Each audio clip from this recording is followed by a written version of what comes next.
Hello students, आज हम NEET biology में देखेंगे टॉपिक मॉलिक्यूलर बायोलॉजी को। सबसे पहले उसके कुछ बेसिक कॉन्सेप्ट्स को हम समझेंगे, उसके बाद हम उसके डिफरेंट स्टेप्स पर बात करेंगे। अगर हम मॉलिक्यूलर बायोलॉजी को पढ़ना चाहें तो हम देखते हैं कि फ्रांसिस क्रिक ने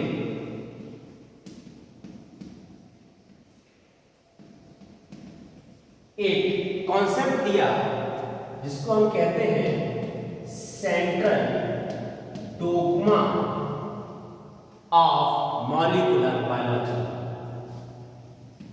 इस पे क्वेश्चन अक्सर पूछ लिया जाता है कि what is central dogma of molecular biology या who propose central dogma of molecular biology. कभी कभी उसके वेरिएशन में भी सवाल आ जाता है, तो हम उसको देखेंगे कि क्या कहा फ्रांसिस क्रिक ने। फ्रांसिस क्रिक ने कहा कि जब जीन एक्सप्रेशन होता है तो डीएनए से आरएनए बनने की जो प्रोसेस है उसको हम ट्रांसक्रिप्शन कहते हैं, और आरएनए से जो प्रोटीन फॉर्म होती है उसको हम ट्रांसलेशन कहते हैं। This is central dogma, means DNA के सीक्वेंस के बेसिस पे आरएनए का सीक्वेंस बनना और आरएनए के सीक्वेंस वहां के कोडॉन्स के बेसिस पर अमाइनो एसिड अपने सीक्वेंस में अरेंज होकर प्रोटीन बनाते हैं। This is central dogma of molecular biology. अब यहां पर कुछ सवाल बहुत इंपॉर्टेंट हैं।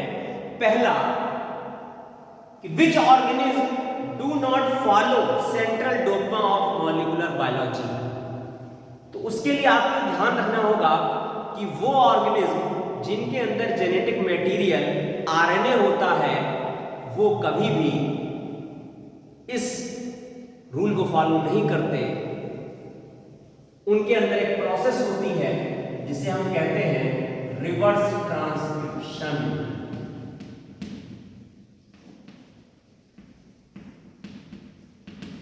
मींस वो अपने जेनेटिक मटेरियल आरएनए से डीएनए पहले बनाते हैं, that is called reverse transcription. और उसके बहुत इंपॉर्टेंट एग्जाम्पल हैं, एक तो टीएमवी और क्यूवी बैक्टीरियोफाज। आपने आजकल एक टेक्निक देखी होगी जिसकी हम बहुत 2 साल से बात कर रहे हैं, आरटीपीसीआर। वहां आर और टी जो है वो इसी रिवर्स ट्रांसक्रिप्टेज प्रोसेस पे इन्वॉल्व है, क्योंकि वहाँ reverse transcriptase enzyme reverse transcription करके आरएनए से डीएनए बनाता है। कोरोना वायरस में जेनेटिक मटेरियल आरएनए होता है, तो हम जब आइसोलेट करते हैं और पीसीआर जैसा कि हमें पता है वो डीएनए के सैंपल पर ही वर्क करता है, तो हम पहले उससे आरएनए के सैंपल से जो नेजल स्वैब से हम लेते हैं पहले हम डीएनए बना लेते हैं। कुछ अदर बुक्स में आपको 1-2 कॉन्सेप्ट और मिल जाते हैं कि डीएनए से डीएनए बनने की जो प्रोसेस है उसको हम रेप्लिकेशन कहते हैं। बट आप ये ध्यान रखें कि एनसीईआरटी के अकॉर्डिंग हम केवल इतनी ही अगर बात समझ गए कि डीएनए से आरएनए का बनना ट्रांसक्रिप्शन और डीएनए आरएनए से प्रोटीन का बनना translation, this is central dogma of molecular biology. तो हमारी जो पूरी मॉलिक्यूलर बायोलॉजी है वो बेसिकली इसी कॉन्सेप्ट के चारों तरफ घूमती है कि हम 1 बाय 1 पढ़ते हैं, पहले ट्रांसक्रिप्शन और उसके बाद पढ़ते हैं ट्रांसलेशन। आज हम बात शुरू करेंगे ट्रांसक्रिप्शन को लेकर, और पहले आपको कुछ चीजें वहां क्लियर कर दूं, क्योंकि अक्सर स्टूडेंट के साथ मैंने सुना है कि सर बड़ा कंफ्यूजन हो जाता है ट्रांसक्रिप्शन में, क्योंकि वहां जो क्वेश्चंस नीट में पूछे जा रहे हैं वो डिफरेंशिएट करके पूछे जा रहे हैं कि प्रोकैरियोट में ट्रांसक्रिप्शन में क्या है और यूकैरियोट में जो ट्रांसक्रिप्शन होता है बहुत ही कॉम्प्लेक्स होता है। तो वेरिएशन कहाँ कहाँ पर है, क्या क्या चीज़ें हमें प्रोकैरियोट में पढ़नी है, क्या क्या चीज़ें हमें यूकैरियोट में पढ़नी है। अगर हम उन चीज़ों को पहले समझ के फिर प्रोसेस को समझें तो हमारे लिए ट्रांसक्रिप्शन पढ़ना बहुत ही आसान हो जाता है।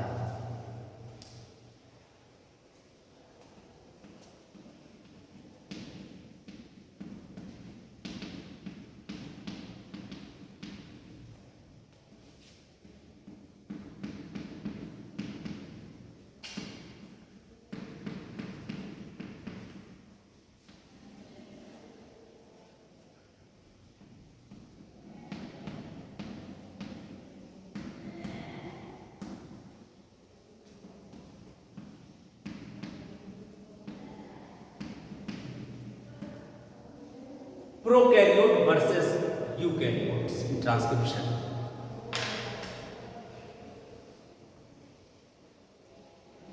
प्रोकैरियोट में ट्रांसक्रिप्शन जो हो रहा है वो साइटोसॉल में होता है, क्योंकि आपको पता है प्रोकैरियोट में न्यूक्लियस नहीं होता, जबकि यूकैरियोट में ट्रांसक्रिप्शन जो होता है वो विद इन न्यूक्लियस होता है।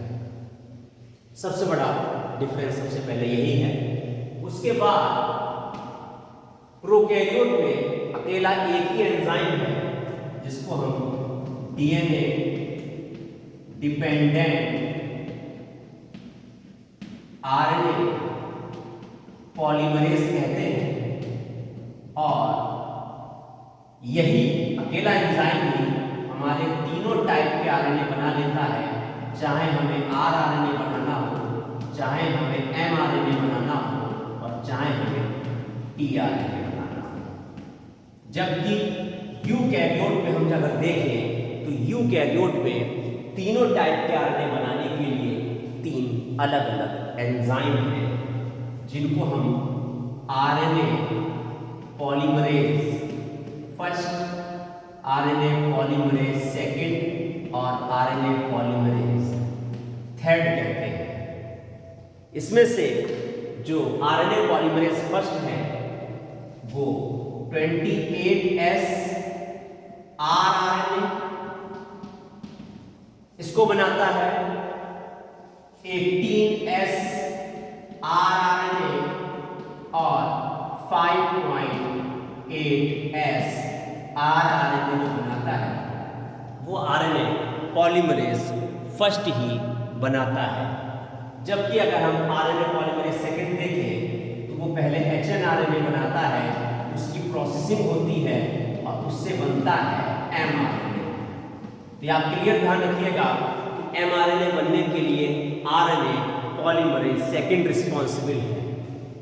फिर आता है आरएनए पॉलीमरेज थर्ड, ये टीआरएनए बनाता है, 5S आरआरएनए बनाता है। अब यहाँ पे अक्सर ये कंफ्यूज हो जाता है, बच्चा कहता है क्या सारे तरीके के आरआरएनए पॉलीमरेज फर्स्ट ही बनाता है? जी नहीं, 5S आरआरएनए जो है वो पॉलीमरेज थर्ड बनाता है।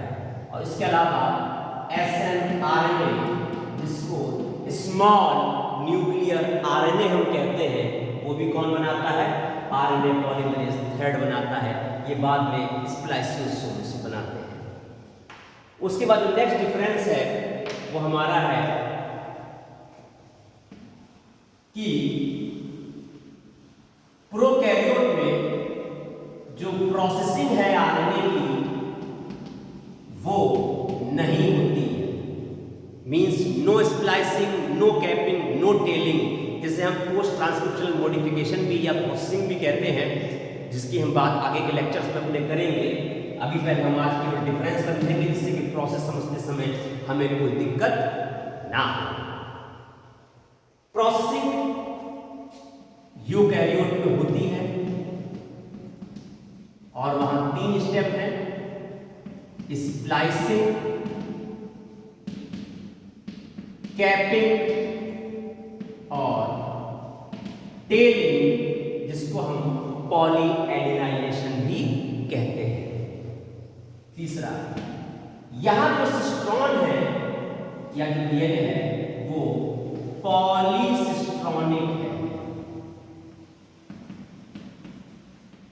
एक्चुअली क्या होता है कि यहां एक ही डीएनए मॉलिक्यूल पर सारे सिस्ट्रॉन प्रेजेंट होते हैं। सिस्ट्रॉन कहते हैं वो यूनिट जो कि प्रोटीन बनाने में फंक्शनल होती है, जबकि यूकैरियोट में अलग अलग एमआरएनए बनते हैं, इसलिए वहां टर्म यूज होता है मोनोसिस्ट्रॉनिक अरेंजमेंट। बहुत ध्यान याद रखिएगा, पॉलीसिस्ट्रॉनिक कहाँ है? प्रोकैरियोट्स या बैक्टीरिया में है। मोनोसिस्ट्रॉनिक कहाँ है? It is in the eukaryotes. फिर यहां जीन कॉन्टिन्यूअस होते हैं, जबकि यूकैरियोट में कॉन्सेप्ट आता है स्प्लिट जीन का। स्प्लिट जीन का मतलब है कि एक्सॉन्स, फिर इंट्रॉन्स, फिर एक्सॉन्स, मीन्स दो फंक्शनल यूनिट जो कि पॉलीपेप्टाइड बनाती हैं उनको हम एक्सॉन कहते हैं, उनके बीच में कुछ इंटरवेनिंग सीक्वेंस होते हैं जिन्हें हम इंट्रॉन कहते हैं। इनको कट किया जाता है स्प्लाइसिंग से। तो इंट्रॉन जो है वो यूकैरियोट में तो प्रेजेंट होते हैं, जबकि प्रोकैरियोट में इंट्रॉन्स अब्सेंट होते हैं। लेकिन यहाँ एक्सेप्शन है बड़ा इंटरेस्टिंग, जो आपके एनसीईआरटी खुलकर नहीं कह रही है, लेकिन वहां बात आती है आर्की बैक्टीरिया जो होते हैं, जिसमें आप मीथेनोजेंस, थर्मोएसिडोफाइल्स और हेलोफाइल्स को पढ़ते हो, वहाँ आर्की बैक्टीरिया में इंट्रॉन्स देखने को मिलते हैं। आर्की बैक्टीरिया में इंट्रॉन्स प्रेजेंट होते हैं, ये आपको ध्यान रखना होगा। तो ये कुछ बेसिक डिफरेंस है जो हम दोनों को अलग करने के लिए पढ़ते हैं, और इसी के बेसिस पे हमारा जो ये चैप्टर है वो कॉन्सेप्ट है वो डिपेंड है। तो सबसे पहले हम प्रोसेस को देखते हैं।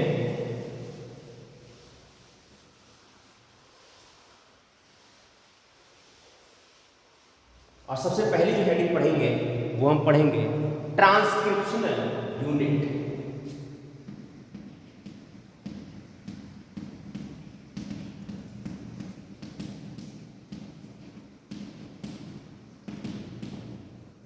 ट्रांसक्रिप्शनल यूनिट पढ़ते टाइम हम ये ध्यान रखेंगे कि डीएनए को आपको पता है कि डीएनए के दो स्ट्रैंड्स होते हैं। एक स्ट्रैंड अगर 3 प्राइम टू 5 प्राइम है तो दूसरा 5 प्राइम टू 3 प्राइम होगा। अगर एक 3 प्राइम टू 5 प्राइम है तो दूसरा 5 प्राइम टू 3 प्राइम होगा। आपको पता है कि ये दोनों स्ट्रैंड एक दूसरे के एंटी पैरेलल रहते हैं। अब हमें ध्यान ये रखना है कि इन दोनों स्ट्रैंड में से किसी एक स्ट्रैंड पर ही आरएनए बनता है। रीजन क्या है? पहला रीजन ये है कि अगर मान लीजिए इसने भी अपना कॉम्प्लीमेंट्री आरएनए बनाया, इसने भी अपना कॉम्प्लीमेंट्री आरएनए बनाया, ये दोनों आरएनए एक दूसरे के कॉम्प्लीमेंट्री होंगे और ये डबल स्टैंडर्ड होकर सेकेंडरी स्ट्रक्चर बनाकर चिपक जाएंगे। ना तो न्यूक्लियस से बाहर जा पाएंगे, ना ही ट्रांसलेशन के लिए राइबोसोम से जुड़ पाएंगे। तो ये आपकी एक्सरसाइज फ्रूटाइल हो गई, कोई फायदा नहीं। और अगर मान लीजिए दोनों बाइंड भी नहीं होते हैं तो किन दो आरएनए एमआरएनए में से आप किसकी प्रोटीन बनाएंगे? क्योंकि दोनों की प्रोटीन डिफर होगी, इसलिए एक टाइप के डीएनए या जीन से एक ही टाइप की प्रोटीन बने। इसके लिए जरूरी है कि एमआरएनए भी एक ही टाइप का जनरेट हो। तो जिस स्ट्रैंड पे एमआरएनए बनता है उसको हम टेम्पलेट स्ट्रैंड कहते हैं, जबकि उसकी अपोजिट पोलैरिटी या कॉम्प्लीमेंट्री जो स्ट्रैंड है उसको हम कोडिंग स्ट्रैंड कहते हैं। अब बड़ा इंटरेस्टिंग ये है, क्या कोडिंग स्ट्रैंड की कोई इंपॉर्टेंस नहीं है? जी ऐसा नहीं है। जो भी रेफरेंस लिया जाएगा वो कोडिंग स्ट्रैंड से ही लिया जाएगा।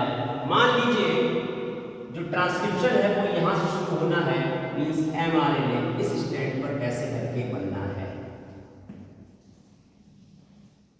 कॉम्प्लीमेंट्री का रूल लगा दिया।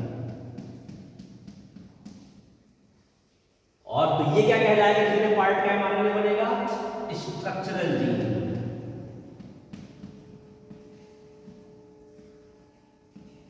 जहां से स्टार्ट हुआ है ये कहलाएगी स्टार्ट साइट। अब उन्होंने कहा स्टार्ट साइड से 5 प्राइम की तरफ अपस्ट्रीम में। अक्सर स्टूडेंट सोचते हैं कि यहां से 5 प्राइम का मतलब ये है, जी नहीं। रेफरेंस जो लिया जाएगा वो कोडिंग स्ट्रैंड का लिया जाएगा। ये जो एरिया है इस अपस्ट्रीम में हम कहते हैं this is called promoter region. This is called promoter region. और जहां प्रोसेस एंड होती है, मतलब स्टार्ट साइड से 3 प्राइम एंड की तरफ, that is the called terminator.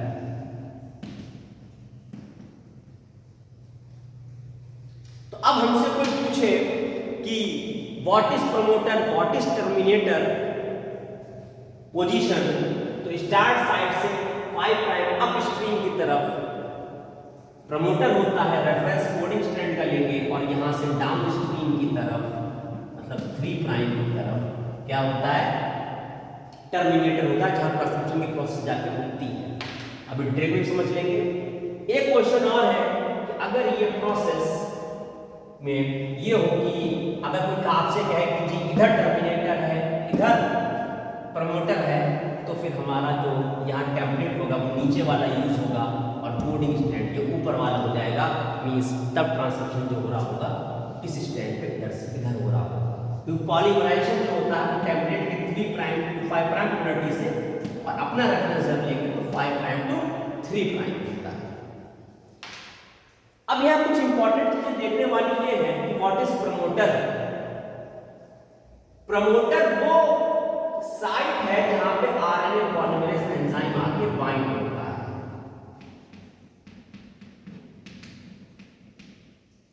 और टर्मिनेटर वो साइट है जहां से आके ट्रांसक्रिप्शन करने के बाद आरएनए पॉलीमरेज निकल जाता है। एक क्वेश्चन और पूछते हैं कि जब ये यहां से जुड़ रहा होगा तो कौन सी प्रोटीन हेल्प करता है, तो that protein is called sigma protein, और रिमूवल में जो प्रोटीन हेल्प करती है that is the called rho protein, R H O rho. ये कौन सी प्रोटीन है, सिग्मा। ये कौन सी प्रोटीन है, that is called rho protein.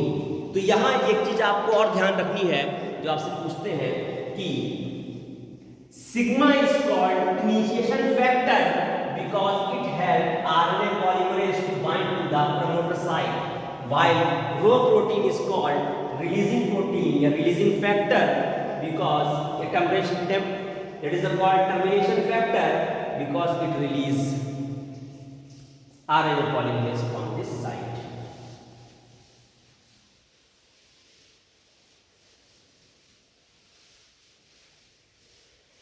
Transcription की प्रोसेस को हम 3 स्टेप में पढ़ते हैं। पहला है इनिशिएशन, दूसरा है इलॉन्गेशन,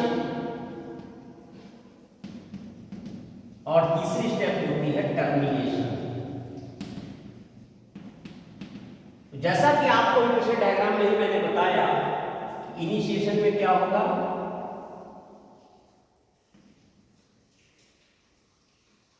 ये डीएनए है, आरएनए पॉलीमरेज एंजाइम आके यहां बाइंड होगा प्रोमोटर साइट पे, हेल्प कौन करेगा, सिग्मा प्रोटीन। यहां से डीएनए ओपन होना शुरू हो जाएगा, ठीक है, और एक स्टैंड पर आरएनए बनना शुरू हो चुका होगा। जबकि इलॉन्गेशन में क्या होगा,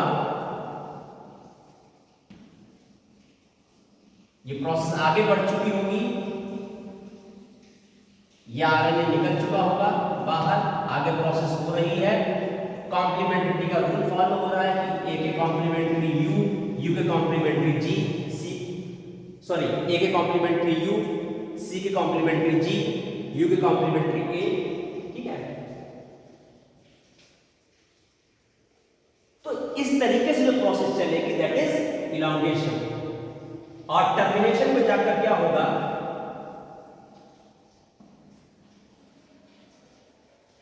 आरएनए अलग हो चुका होगा, डीएनए इंटैक्ट वैसे ही रहेगा, और आरएनए पॉलीमरेज एंजाइम बाहर निकाल दिया जाएगा, किसकी हेल्प से, रो से। यहां पे चीज और ध्यान रखनी है डायग्राम में कि जब ये आरएनए पॉलीमरेज यहां चल रहा होगा तो सिग्मा प्रोटीन जुड़ी हुई नहीं होनी चाहिए, क्योंकि इनिशिएशन होने के बाद अगर सिग्मा प्रोटीन जुड़ी रह गई तो इलॉन्गेशन की प्रोसेस नहीं होगी। ये आपको ट्रांसक्रिप्शन में ध्यान रखना होगा, ठीक है।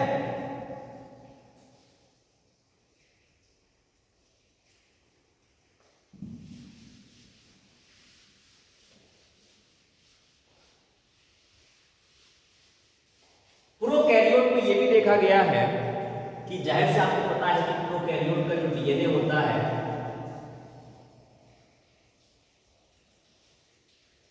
वो इंटैक्ट होता है, तो जो आरएनए बनता है वो ट्रांसक्रिप्शन पूरा भी नहीं कर पाता, उससे पहले कई सारे राइबोसोम्स वहां जुड़ चुके होते हैं हर जीन पर और फॉर्मेशन शुरू कर देते हैं इसका पॉलीपेप्टाइड का मतलब प्रोटीन बनना।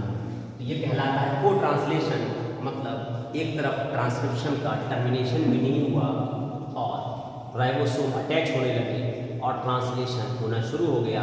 ये प्रोसेस कहाँ देखी गई है? ये केवल प्रोकैरियोट में देखी जाती है।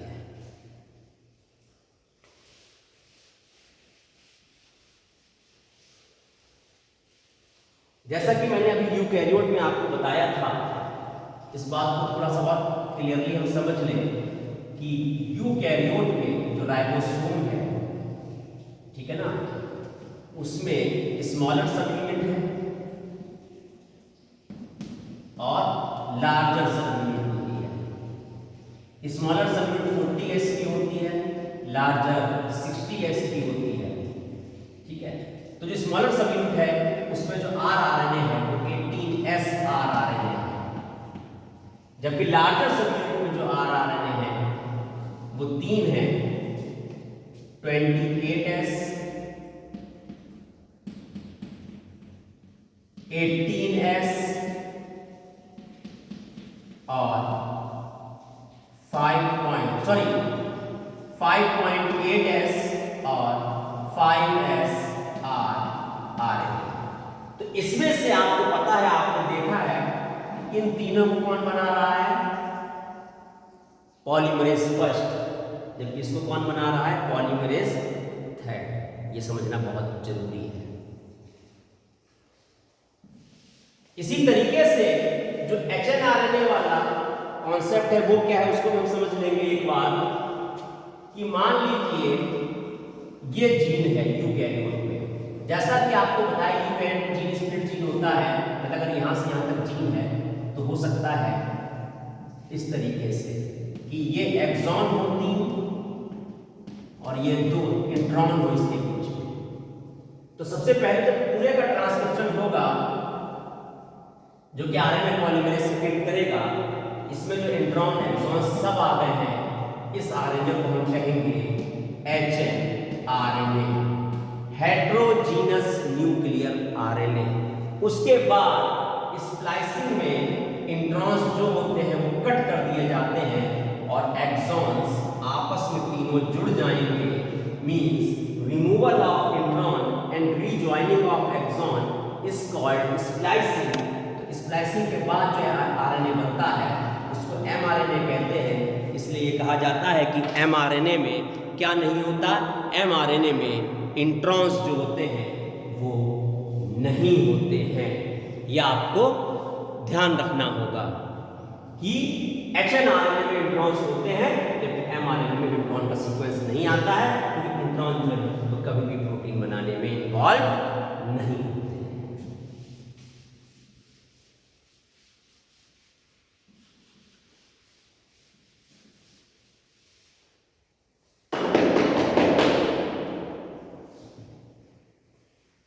कैपिंग और टेलिंग क्या है? ये आपका mRNA बना, ये 5 प्राइम में 3 प्राइम 7 मिथाइल ग्वानोसिन की कैप आके 3 प्राइम 5 प्राइम एंड पर अटैच हो जाती है। It is called capping. किसकी? 7 मिथाइल ग्वानोसिन की। और सबसे इंपॉर्टेंट चीज ये है, ये जो बॉन्ड होता है ये बॉन्ड 5 प्राइम टू 5 प्राइम होता है, बीच में 3 फॉस्फेट होती है, ठीक है, ग्वानोसिन ट्राइफॉस्फेट भी कहते हैं। इसी के अलावा जो दूसरा 3 प्राइम एंड में मॉडिफिकेशन होना है उसको हम टेलिंग कहते हैं, जिसमें लगभग 200 एडिनाइलेट रेसिड्यूज अटैच होते हैं आगे 3 प्राइम एंड पर, एंड दिस इज कॉल्ड पॉलीएडिनाइलेशन और टेलिंग। तो जो मॉडिफिकेशन है, मॉडिफिकेशन में 3 स्टेप इंपॉर्टेंट हैं। स्प्लाइसिंग, जिसमें क्या है? Removal of introns and rejoining of exons. दूसरा कैपिंग और तीसरा टेलिंग। स्प्लाइसिंग बीच में हो रही है आरएनए में, 5 प्राइम एंड पे कैपिंग हो रही है और 3 प्राइम एंड पे टेलिंग या पॉली एडिनाइलेशन हो रहा है। आगे कॉन्सेप्ट हम नेक्स्ट लेक्चर में देखेंगे। Thank you.